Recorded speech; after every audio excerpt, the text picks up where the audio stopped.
Dragon Ball ended in the 90s, with both the anime and manga by Toriyama concluding. Afterwards, Toei clung on to Dragon Ball and gave us GT, for better or worse.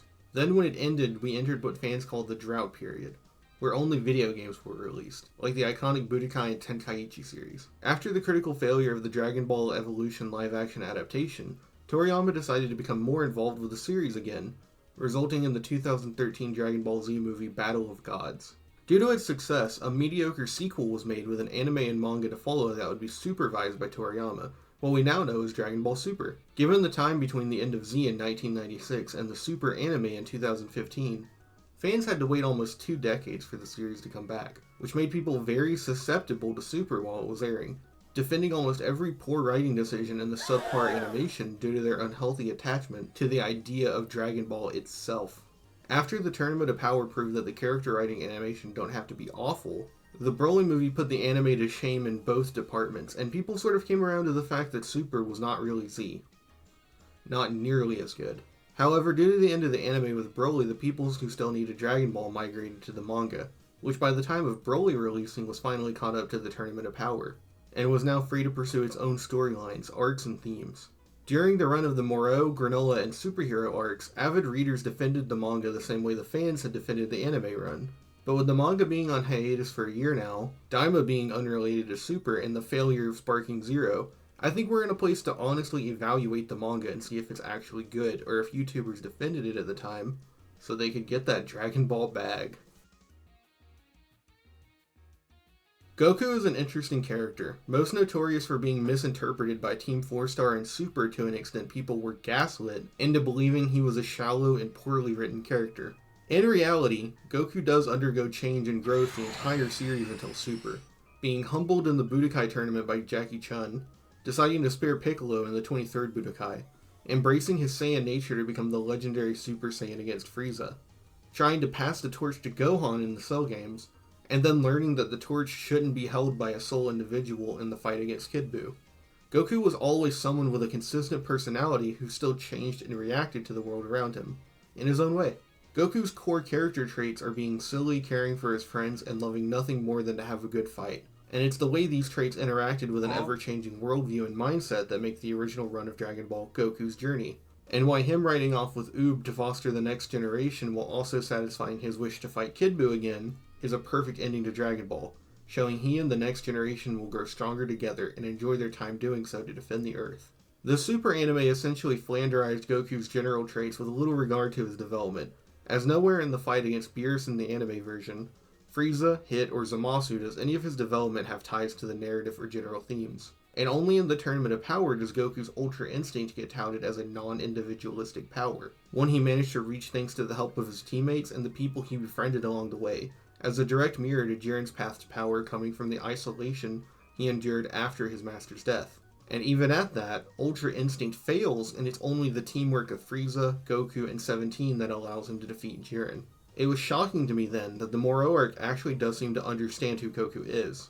Goku befriends the Galactic Patrolman easily, being Goku, and seeking training to defeat Moro spars with and gains a deep friendship with Beerus. While this is fast-paced, this is consistent with who Goku is, since he becomes best pals with most training partners in no time. In their conversation about justice, Goku goes on to say that he tries to spare his enemies, to which Beerus assumes he's talking about redemption, which Goku directly disagrees with and states that Beerus is giving him too much credit, saying he wants to have more fights with the strong people he faces.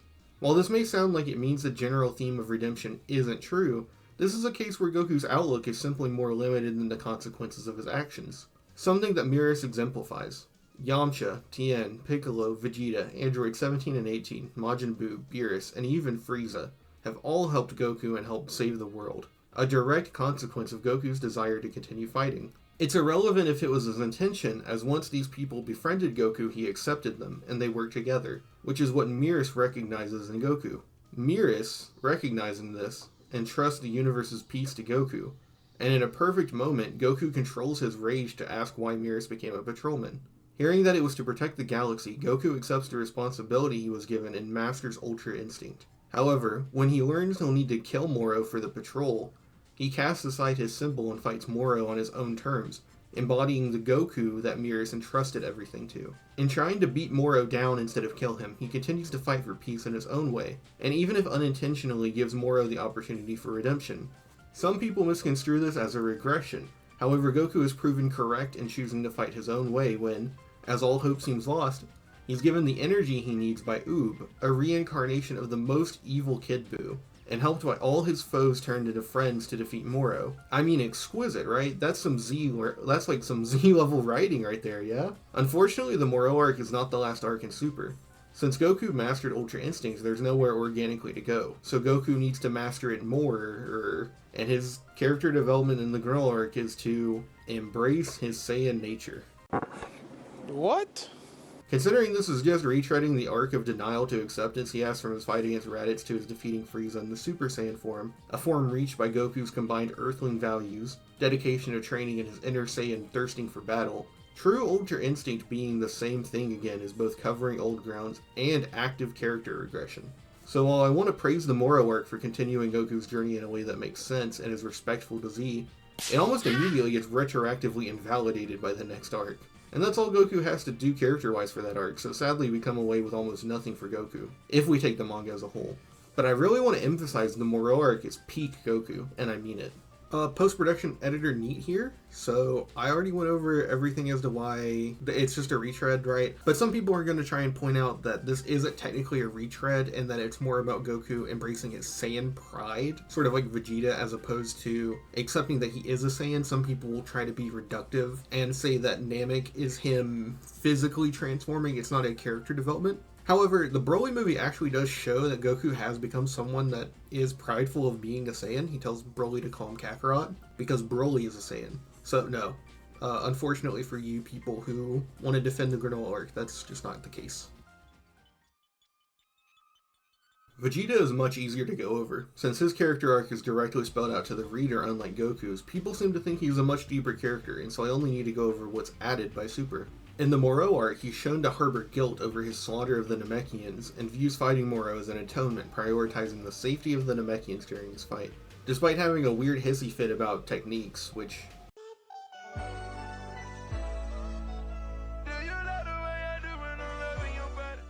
But anyways, he decides since this fight is about more than his simple victory or defeat, and seeing the gap between him and Goku, he actually decides to accept the Yardrat's training and use of forced spirit fission, with Piccolo hyping his character development for the reader so you can't ignore it, while stealthily trying to accuse Goku of not having any, which is wrong, but whatever. Oh, and also, Vegeta isn't one to misread his opponent's strength.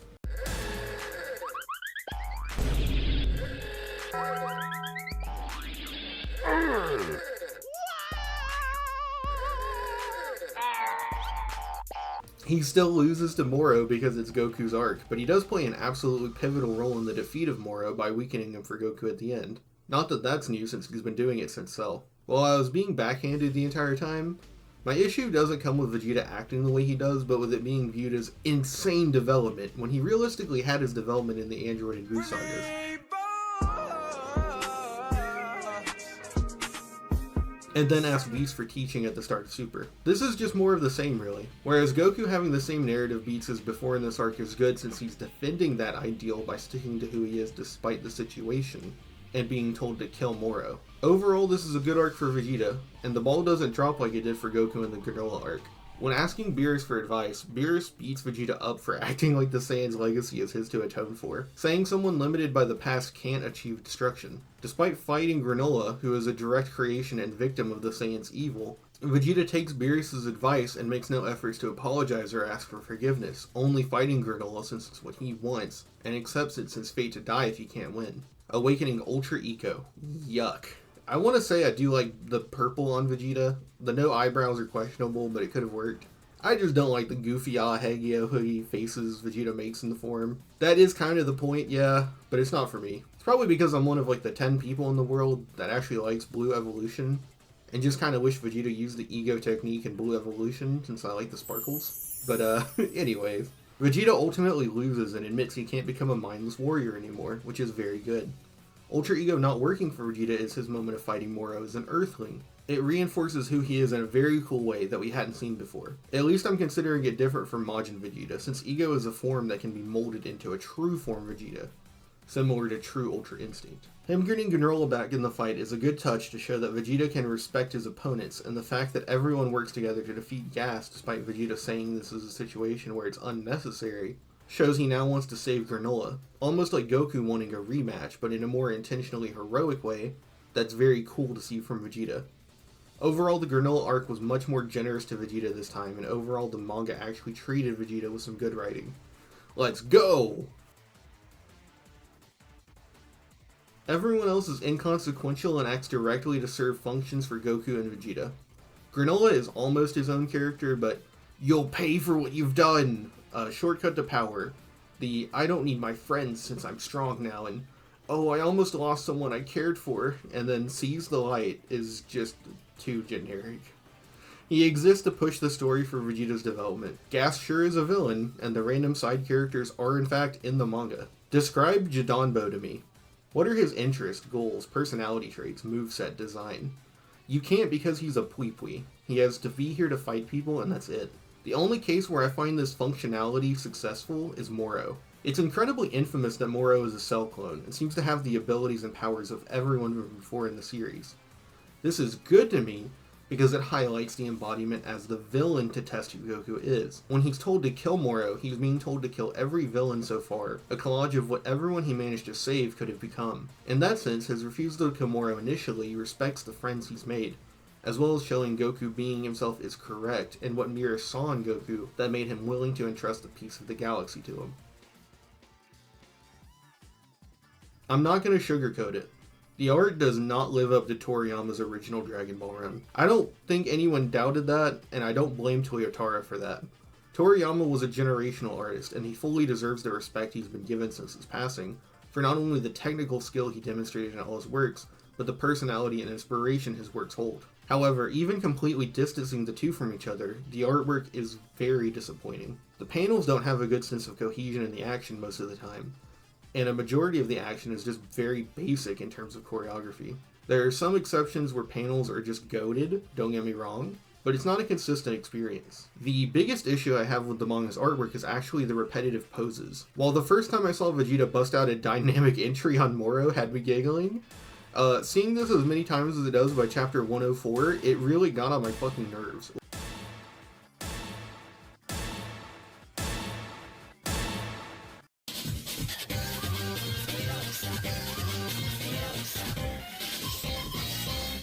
And look, this is not a Toriyama is better type thing.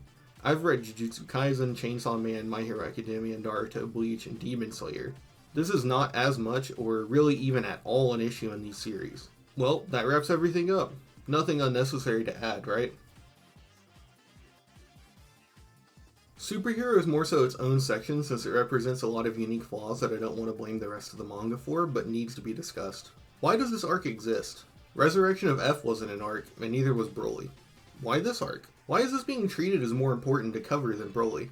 The power scaling is different for sure, but thanks to statements we know the scaling is different in the manga's Broly events too, and it was still skimmed over. So there really is no actual reason for the story. They just started the chapters with Goten and Trunks to promote the movie, and decided to just copy-paste the movie. And it wasted my time as someone who has watched the movie. It comes off as pure greed, to make the movie sell more, then charge for it in the manga when it releases as a volume. And on top of this, the story isn't dramatically changed, which means it's the Gohan is Rusty arc. Again, like, we did this shit in the Buu Saga, Resurrection of F, the Tournament of Power, and now Superhero. Like, I can't take this shit no more, man. It's fucking killing me, man. I'm gonna fight for my fucking life out here, man. I hate Beast Gohan's design, and they kept it 1-to-1, so there's no improvement there. It's literally such an awful design for literally being Super Saiyan 2 Teen Gohan.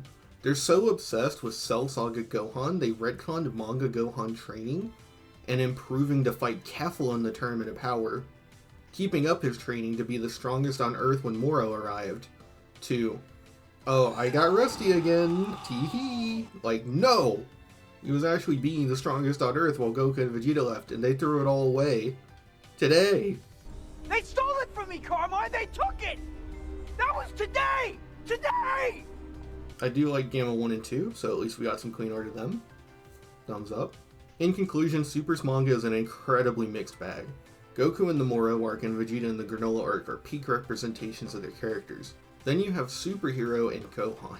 What I really think is that Super exists in a state of limbo due to its hiatus. Since Toriyama assisted with plot outline and character design, it still needs to conclude the business with Black Frieza, and whether or not Toyotaro can take the entire responsibility of Super after all the issues with Super I just outlined is very doubtful.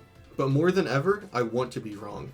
Dragon Ball is incredibly impactful, and Toriyama's distinct charm had a lot to do with that. But even in the media where he wasn't as involved, it's the goodbyes that hit the hardest. I would like to hope with the resolution of the Frieza arc that there's an appropriate goodbye to Dragon Ball Super, or else it will likely end up being for nothing.